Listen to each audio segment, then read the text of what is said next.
নমস্কার। কথামৃত ইউটিউব চ্যানেলে আপনাদেরকে স্বাগত। স্বামী বিবেকানন্দ ভারত পর্যটনে বেরিয়েছেন।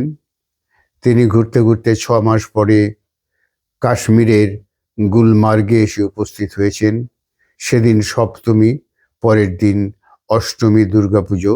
তিনি মনে মনে ভাবছেন কিভাবে দেবীর আরাধনা করা যায়। এ সময় তিনি এক অদ্ভুত দৃশ্য দেখলেন। এক মা তার মেয়ের জন্য কিছু খাবার একটা বাটিতে এনে তার সামনে ধরে দিলেন, দিয়ে তিনি চলে গেলেন।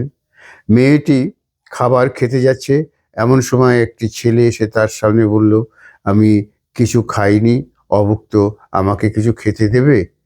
তখন সেই মেয়েটি তার খাবারের সম্পূর্ণ বাটিটি সেই ছেলেটিকে দিয়ে দিল। স্বামী বিবেকানন্দ এই দৃশ্য দেখে অত্যন্ত উৎফুল্ল হলেন। তিনি বললেন, পেয়ে গেছি, আমি আমার মাকে পেয়ে গেছি। এই মাকেই কাল আমি দেবী রূপে বোধন করব এবং দুর্গাপূজায় আমি এই মাকেই আমাকে পূজ্য হিসেবে স্থির করব। এই বলে তিনি খুঁজতে খুঁজতে সেই মেয়েটির বাড়িতে গিয়ে তার অভিভাবকের কাছ থেকে সম্মতি চেয়ে নিলেন। পরের দিন সেই মেয়েটিকে তিনি দেবী রূপে পুজো করবেন। খবর পেয়ে কাশ্মীরি পণ্ডিতরা সব এলেন, বললেন, এই মেয়েটি যেহেতু মুসলমান, কাজে আপনি একে দেবী রূপে পুজো করতে পারেন না। স্বামীজি বললেন, আমি একে মায়ের রূপে দেখেছি, কাজে আমি এর মধ্যেই মার সন্ধান করে মার পুজো করব। আমি এখানে কোনো জাত ধর্ম দেখতে আসিনি। এরপর পরের দিন স্বামী বিবেকানন্দ সেই পুজোর আয়োজন করলেন।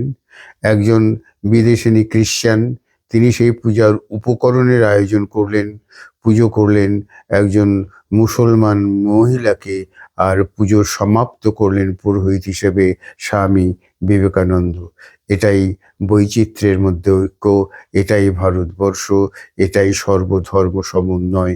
স্বামী বিবেকানন্দ সেই পথ দেখিয়ে দিয়েছিলেন, কিন্তু আমরা আজ সেই পথ ভুলে গিয়ে জাতপাতের ধর্মে মেতে উঠেছি।